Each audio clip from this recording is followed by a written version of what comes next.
महाराज मनु ने जो कार्य किया वही सत्यकेतु ने किया। महाराज मनु भी अपने पुत्र को राज दे करके कहाँ गए हैं? नारी समेत गवन वन कीना, और सत्यकेतु हरिहित आप गवन वन कीना, दोनों ही बन गए हैं। इसका मतलब है कि जो राज्य का त्याग करके भगवान का भजन करने के लिए चला जाए उस व्यक्ति को अच्छा कहते हैं। तो महाराज मनु को भगवान मिल गए कि नहीं मिल गए? सत्यकेतु को क्या मिला? इसका इतना बढ़िया बेटा भटक गया और राक्षस बन गया। बहुत घाटे में चला गया सत्यकेतु, चला गया कि नहीं? एक कमी समझ में आ रही है, अकल में आ गई वो कमी। क्या? नारी समेत गवन मन कीना, हरिहित आप गवन मन की। महाराज मनु पत्नी के सहित जा रहे हैं भजन करने, तप करने, और सत्यकेतु हरिहित आप मानी अकेला, अकेला जा रहा है। क्यों जा रहा है कि नहीं? पत्नी नहीं जा रही है। हमें लग रहा है कि विरोधाभास है पति पत्नी, या ऐसा लग रहा है कि महाराज मनु की पत्नी शत्रुपा पति से प्रभावित हैं और सत्यकेतु की पत्नी पुत्र और संपत्ति से प्रभावित है। स्पष्ट लग रहा है, क्योंकि पुत्र से प्रभावित है कि मेरा बेटा राजा बन गया, मैं राजमाता बन गई। अर्थ निकल के आया कि नहीं? मेरा बेटा क्या बन गया है? उसके सिर पर मुकुट आ गया है, वो राजा बन गया है, मैं राजमाता। इसके पहले मैं महारानी थी, अब मैं क्या बन गई हूं? राजमाता। और राजा का सम्मान सारी प्रजा करती है। पहले भी प्रजा मेरा सम्मान करती थी महारानी बन करके, लेकिन अब तो राजा और प्रजा दोनों मिलकर के मुझे राजमाता मान करके सम्मान करेंगे। इसलिए मैं क्यों जाऊं वन में, मैं क्यों करूं भजन? जब मेरा बेटा राजा बन गया, मैं राजमाता बन गई, तो ये चले जावे खूब करें भजन, हमारा तो बढ़ गया भजन। पत्नी संपत्ति से प्रभावित है, पत्नी अपने पुत्र से प्रभावित है, लेकिन अपने पति से प्रभावित नहीं है। ये अर्थ निकल के आ गया। इसलिए उसने पति का साथ नहीं दिया, पति के साथ नहीं गई, सत्यकेतु के साथ नहीं गई, अपने पुत्र प्रतापभान के साथ में रहने लगी। और उसका पूरा ध्यान किस पर है? अच्छा अच्छा भोजन मिले, बढ़िया बढ़िया सुंदर सोने की सैया सोने को मिले, और बढ़िया बढ़िया सम्मान मिले, मुझे बहुत बढ़िया सम्मान रोज मिले, नया नूतन सम्मान मिले, लाइन लगी रहे सम्मान करने वालों। क्यों? राजमाता हूं, साधारण हूं क्या मैं? राजमाता वाले पद पर बैठ गई हूं, इसलिए राजा को आकर के माथा रगड़ना पड़ेगा मेरे चरणों में। सम्मान पाने की उत्कंठा बढ़ती जा रही है, सुविधा पाने की उत्कंठा बढ़ती जा रही है, भोगों के प्रति आकर्षण बढ़ता जा रहा है। भोगों से अतृप्त है। और याद रखना, भोगों की अतृप्ति ही विनाश का कारण होती है। बोलो, होती है कि नहीं? विनाश का कारण होती है भोगों की अतृप्ति।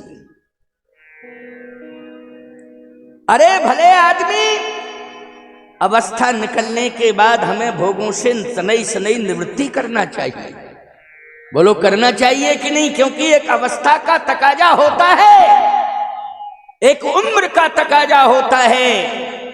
हमारे खान पान, शयन, भोजन सब में परिवर्तन हो जाना चाहिए। बुढ़ापे में ना हमें कभी सुख की इच्छा रखना चाहिए, ना सुंदर भोजनों की इच्छा रखनी चाहिए। इन सब से हमने जवानी में ग्रहण कर लिया, तृप्त हो जाना चाहिए। केवल हमें भगवान को पाने की इच्छा रखनी चाहिए और कुछ भी नहीं रखना चाहिए। बुढ़ापे में केवल भगवान को पाने की इच्छा, मुझे भगवान मिल जाए, भगवान मिल जाए, भगवान मिल जाए। बोलो, होना चाहिए कि नहीं? भगवान मिल जाए। व्यंजन ये क्या है? कुछ नहीं, भगवान का थोड़ा सा प्रसाद मिल जाए ग्रहण करने को पर्याप्त है। अरे जवानी में तो पत्थर खा जाओ निकल जाएगा, और बुढ़ापे में रसगुल्ला खा जाओ निकलता ही नहीं। इतनी ही ताकत नहीं रह गई कि रसगुल्ला निकल जाए। बोलो भाई, जवानी में कुछ भी खाते रहो, सब कुछ हजम। ये जवानी का प्रभाव होता है, बुढ़ापा बुढ़ापा होता है प्यारे। इसलिए मैं कहता हूं कि बुढ़ापे में जो निर्णय महाराज मनु ने लिया है, वही निर्णय हम सबको चतुर्थ अवस्था में लेना है। गारंटी के साथ कह रहा हूं, भगवान मिलेंगे, कलयुग में मिलेंगे भगवान, और मिले हैं कलयुग में भगवान। देखियो भाई, कहीं पर धुआं हो रहा है, वो थोड़ा सा देखो, मंच पर कहीं से देखो धुआं कहां से आ रहा है,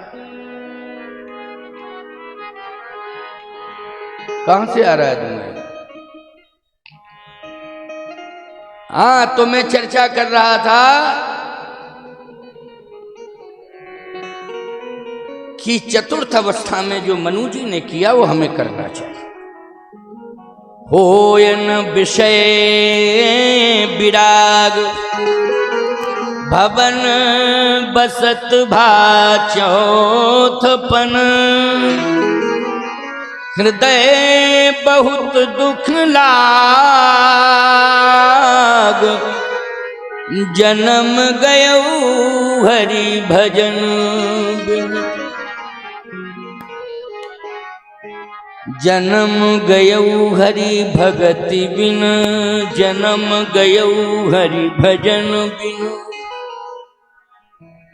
इस बात की चिंता किसे है? महाराज मनु को। इसलिए विचारवान श्रोताओं, मनु को कितना बड़ा सौभाग्य मिला कि भगवान का प्रत्यक्ष दर्शन मिला है।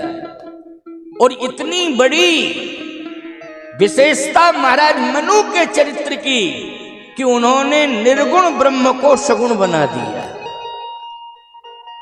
बड़े बड़े अमलात्मा, विमलात्मा, हंस, परमहंस भी निर्गुण ब्रह्म को सगुण नहीं बना पाए, लेकिन महाराज मनु ने उस निर्गुण ब्रह्म को सगुण बना दिया। क्योंकि हमारा विचार पवित्र होना चाहिए, हमारी सोच उत्कृष्ट होनी चाहिए।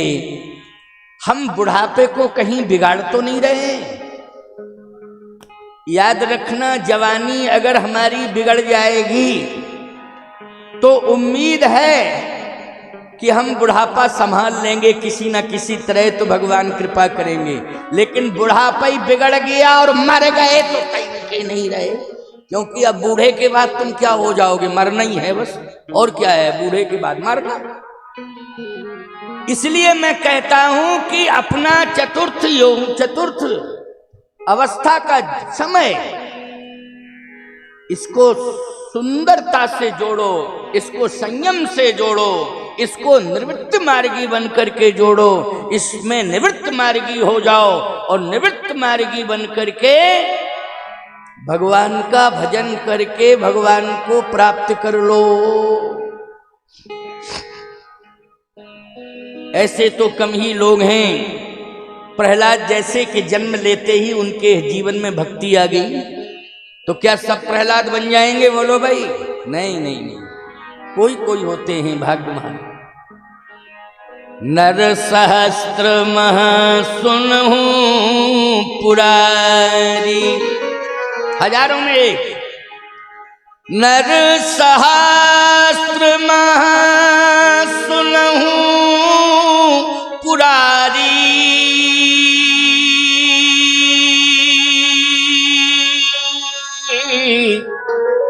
ओ कोई कहो ये धर्म व्रतधारी। कोई कहो, हजारों में एक धर्म व्रतधारी, और जन्म से ही जो धर्म को धारण करके आया है, जन्म से ही भगवान की भक्ति लेके आया है, याद रखना वो प्रहलाद है।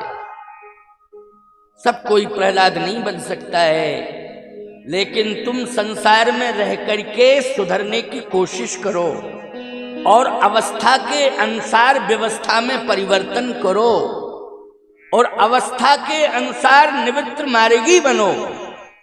निवृत्त मार्गी यदि आप हो जाएंगे तो निश्चित रूप से भगवान मिलेंगे, क्योंकि निवृत्त मार्गी व्यक्ति भोगों से दूर हो जाता है और भोगों से वो सनई सनई सनई सनई दूर होने लगता है। भोगों के प्रति आसक्ति नहीं होना चाहिए। बुढ़ापे में क्या होना चाहिए? निवृत्ति होना चाहिए। प्यारे, पत्नी ने साथ नहीं दिया, पत्नी ने साथ नहीं दिया तो याद रखना सत्यकेतु भी बेचारा असमर्थ हो गया, सफलता पाने में असमर्थ हो गया। इसलिए मैं कहता हूं कि पत्नी पति का साथ दे अंतिम श्वास तक, पति पत्नी का साथ दे, पत्नी पति का साथ दे, अंतिम श्वास तक साथ दे, अंतिम श्वास तक साथ दे प्यारे, तभी कल्याण हो पाएगा। भागवत की कथा आपने सुनी होगी और सुनते ही रहते हो आप। आत्मदेव जैसा पंडित ज्ञानी भी है, तपस्वी भी है, लेकिन पत्नी ने साथ नहीं दिया तो बोलो भाई, चिंता ही करता रहा कि नहीं करता रहा, विपत्ति में ही पड़ा रहा कि नहीं पड़ा रहा। अगर गोकर्ण नहीं होता तो उद्धार भी नहीं होता किसी का। वो संतों का संग, बोलो किसका संग? संतों का संग। इसलिए मैं कहता हूं कि संतों का संग करो और सत्संग करो, भगवान का भजन करो, मंजिल मिलेगी, परमात्मा मिलेगा, अपने लक्ष्य को प्राप्त कर लोगे, भटकोगे नहीं। महाराज मनु चले तो शत्रुपा जी एक सेकंड नहीं रुकी, उनके साथ चल देंगे। उन्होंने कहा स्वामी ठीक है, पुत्र राजा बन गया,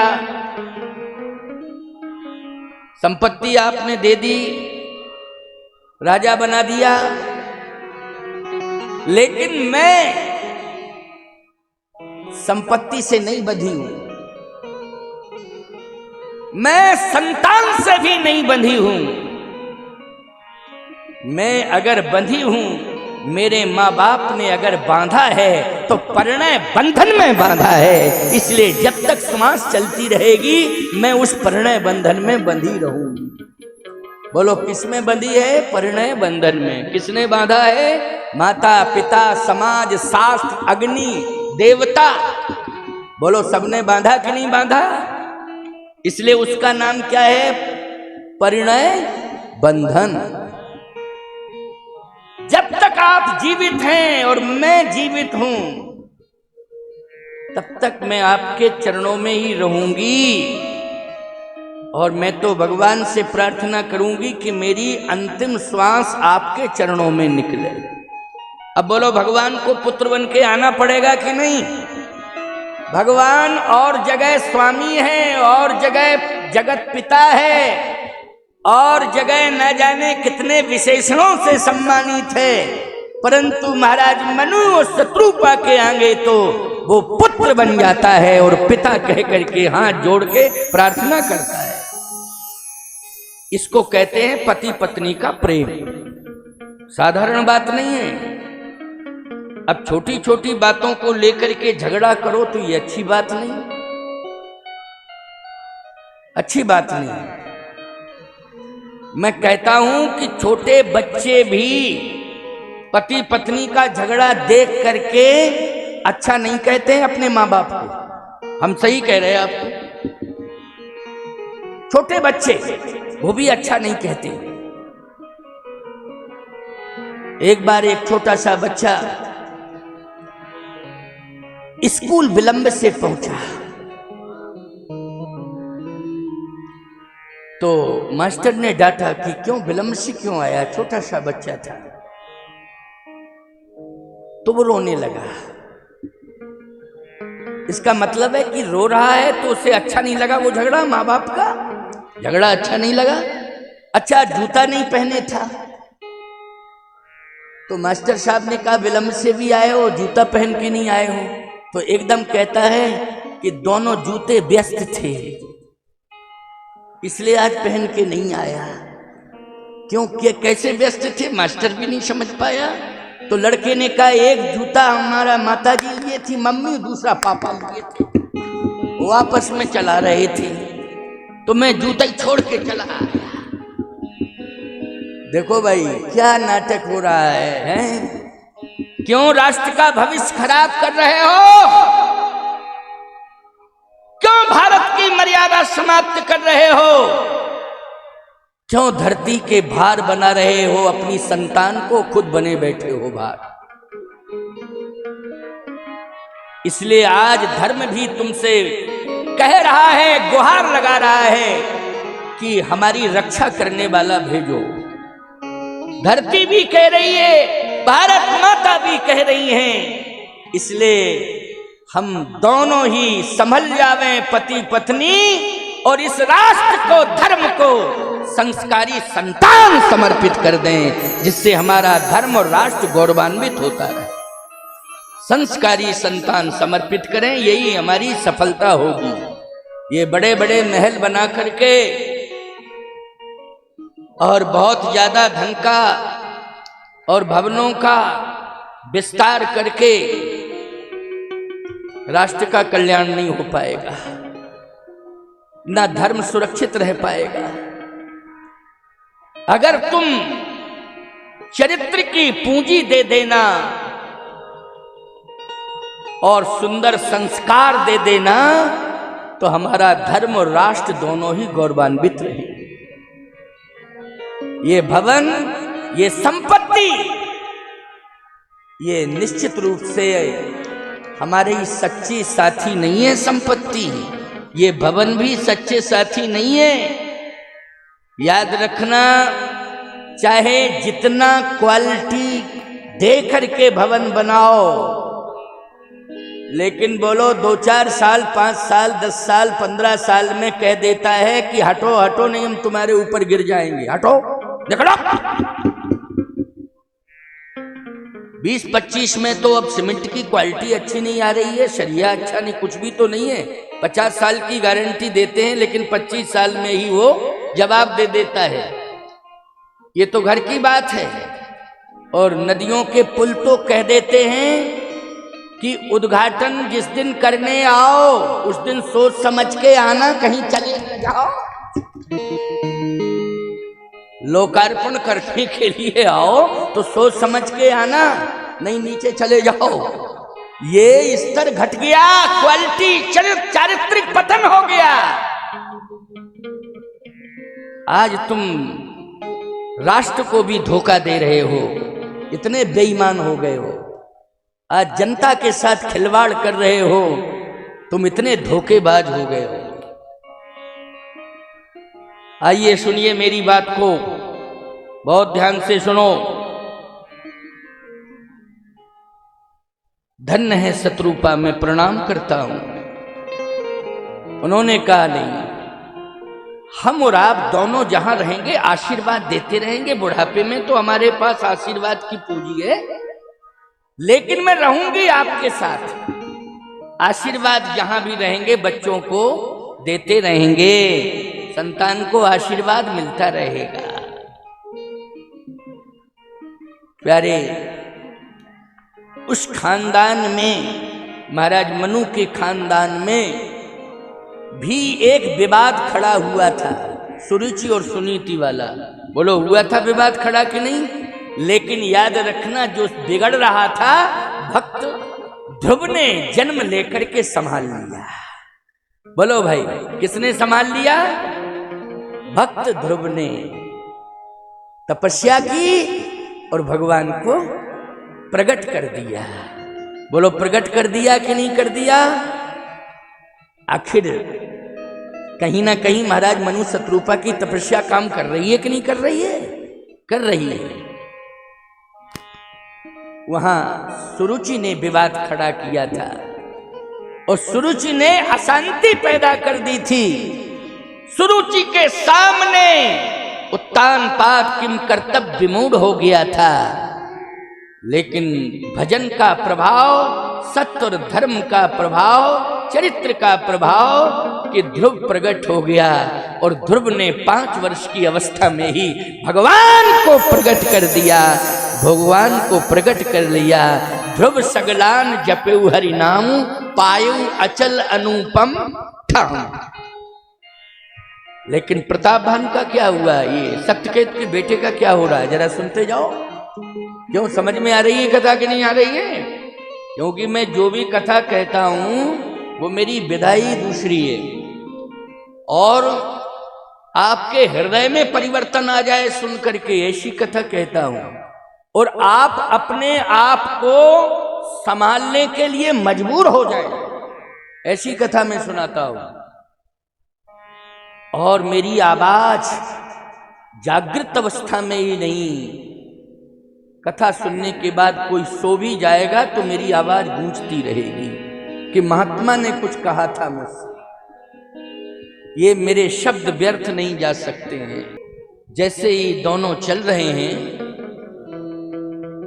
तो किस मार्ग पर चल रहे हैं? महाजनोइन गतः शपंथा, महापुरुष जिस मार्ग पर चले हैं उसी मार्ग का अनुसरण कर रहे हैं महाराज मनु और शत्रुपा। तीर्थ की ओर जा रहे हैं। तीर्थ, आप कहते हो महाराज बुढ़ापे में हम लोग भी तो तीर्थ जाते हैं। देखो, एक बात आपको बतावें, तीर्थ जाना अलग बात है,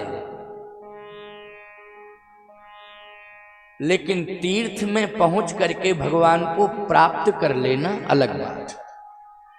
बोलो भाई, अलग बात है कि नहीं?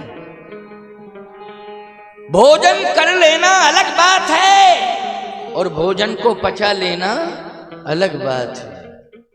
भोजन तो मिल जाएगा, भोजन कर भी लोगे, लेकिन पचेगा नहीं तो निश्चित रूप से वो भोजन व्यर्थ माना जाएगा, बेकार हो गया वो भोजन, और तुम्हारा स्वास्थ्य भी बेकार हो गया, क्योंकि भोजन पचा नहीं।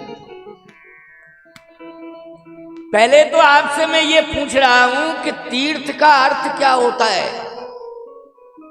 तो अनेक प्रकार की बातें करोगे। तीर्थ मानी जहां पर मंदिर ज्यादा हो, कोई कहेगा तीर्थ मानी जहां पर नदी हो, पवित्र नदी हो, कोई कहेगा पवित्र सरोवर हो वो तीर्थ है?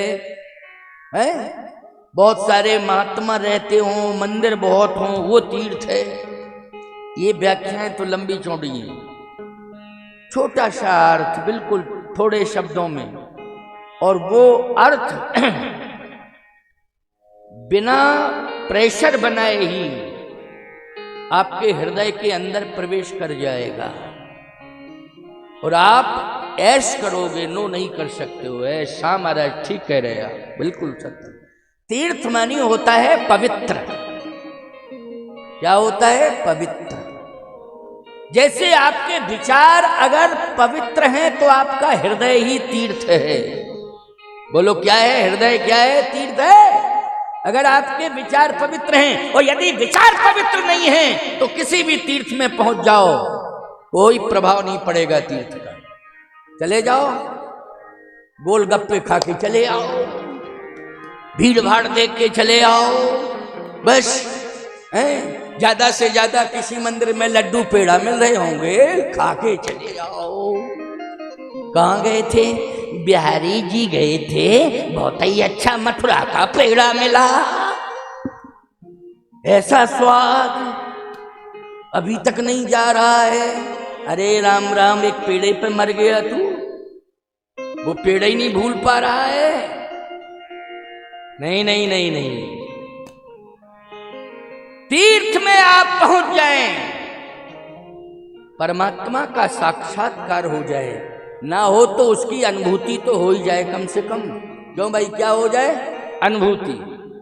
जैसे कथा सुनते सुनते सुनते सुनते क्यों बीच में कभी ना कभी अनुभूति हो जाती कि नहीं, हम जो चरित्र सुन रहे हैं वो पात्र हमारे सामने खड़े हैं। क्यों भाई, बिना किसी लीला के कथा में ही वो पात्र अपने आप उनका दर्शन होने लगता है कि नहीं होने लगता है? एक क्षण के लिए तो आप निश्चित है आप भगवान का दर्शन कर ही लेते हैं कथा में। एक क्षण के लिए एक झलक ऐसी आ जाती है, हमें महसूस हो जाता है।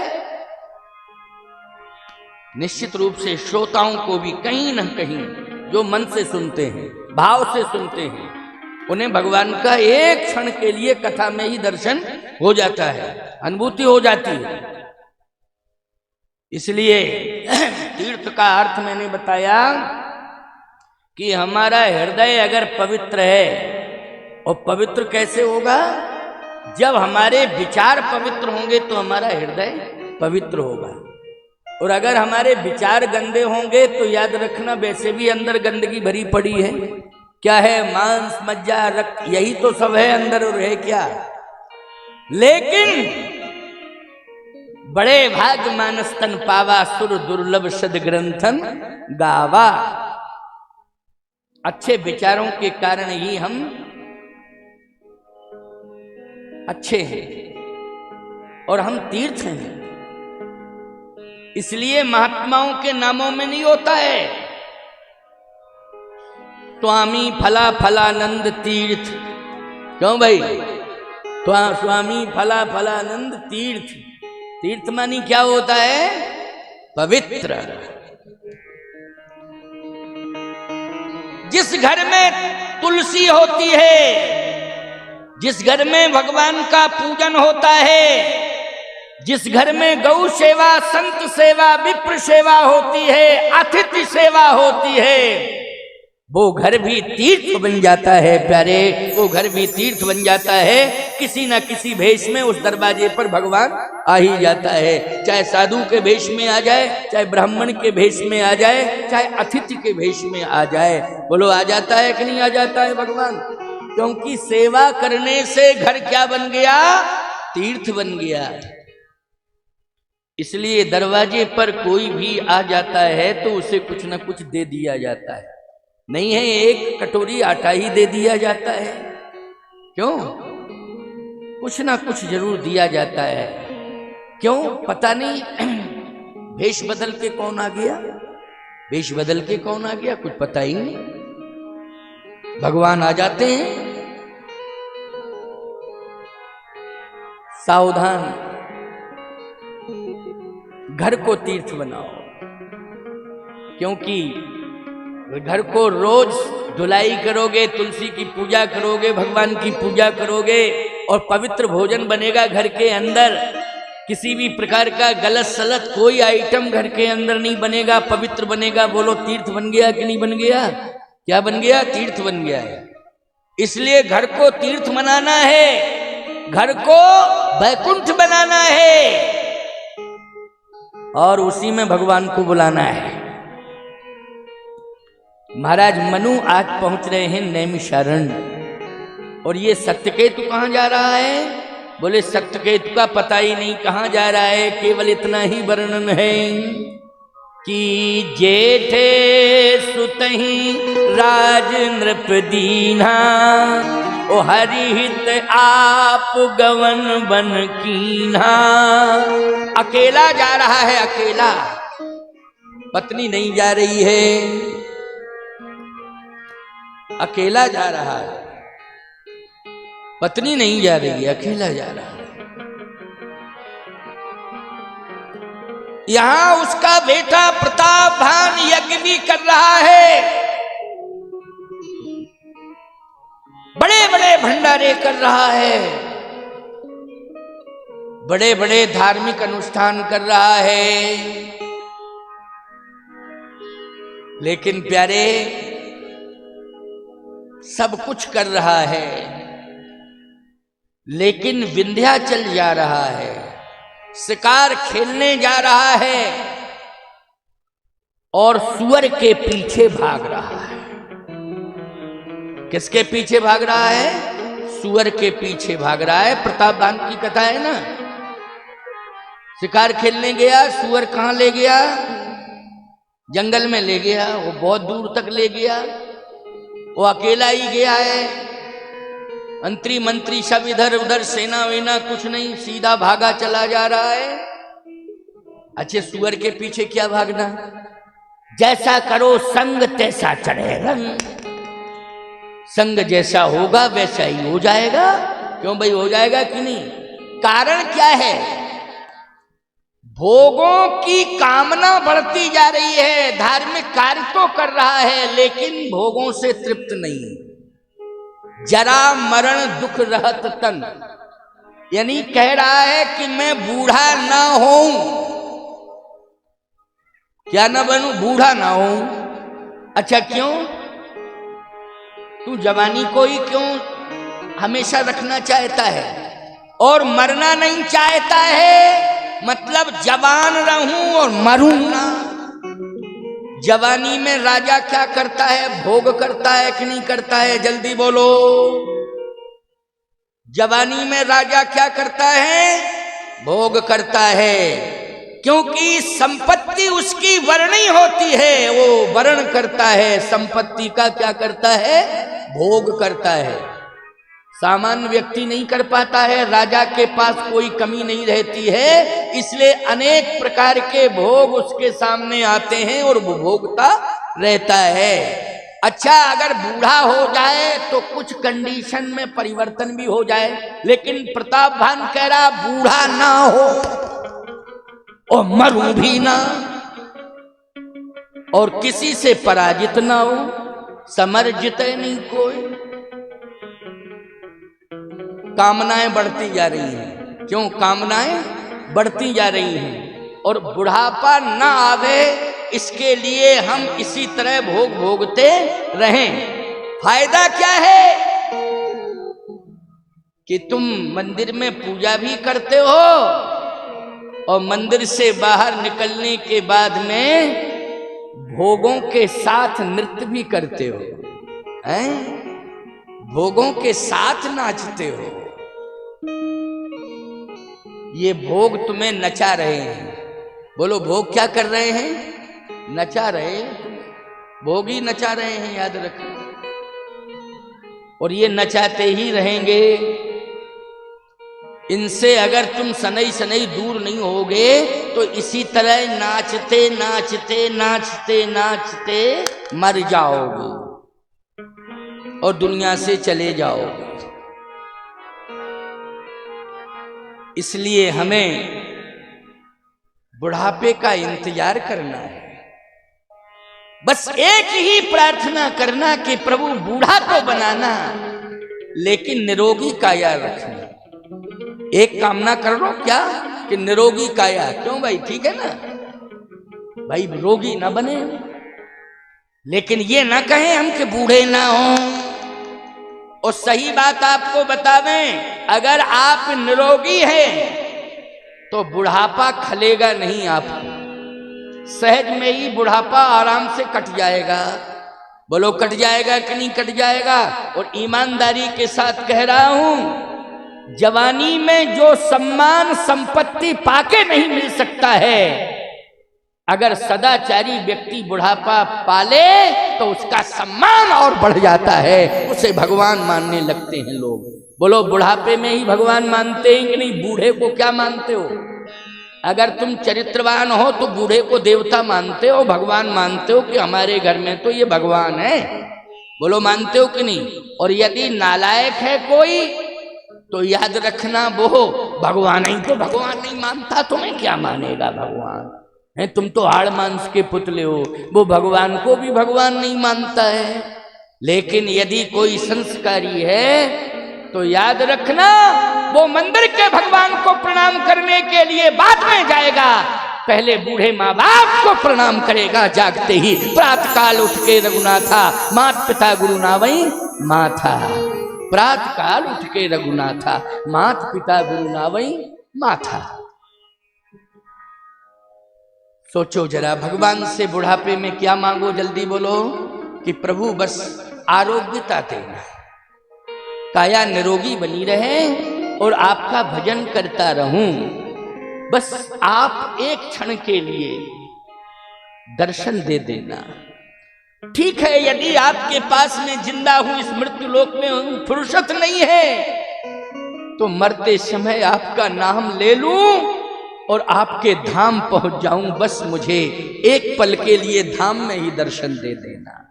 बस इतनी उत्कंठा बनी रहे, इतने विचार बने रहे, समझ लेना तुम्हारा बुढ़ापा महाराज मनु की तरह परम पवित्र हो गया। बोलो हो गया कि नहीं हो गया? महाराज मनु का चरित्र इसलिए सुना रहा। जन्म कर्मानुसार कहीं हुआ, किसी जाति में हुआ, संपत्ति के बीच में हुआ या विपत्तियों के बीच में हुआ, राजमहलों में हुआ है कि झोपड़ी के अंदर हुआ है, लेकिन प्यारे कर्मानुसार जन्म हुआ। लेकिन बस मरण को सुधार लो। जन्म तुम्हारे हाथ में नहीं था, क्योंकि तुम तो ऐसा कर्म किए कि वो उसके अनुसार जन्म हो गया। लेकिन मरण को सुधारने की जिम्मेवारी तुम्हारे हाथ में है कि नहीं, कि हमारा बुढ़ापा ना बिगड़े और हमारा मरण ना बिगड़े, इसके लिए तुम जिम्मेदार हो। इसलिए मरण को संभारो, सुधारो। महाराज मनु ने बोलो अपने मरण को सुधार लिया, मरण को सुधार लिया।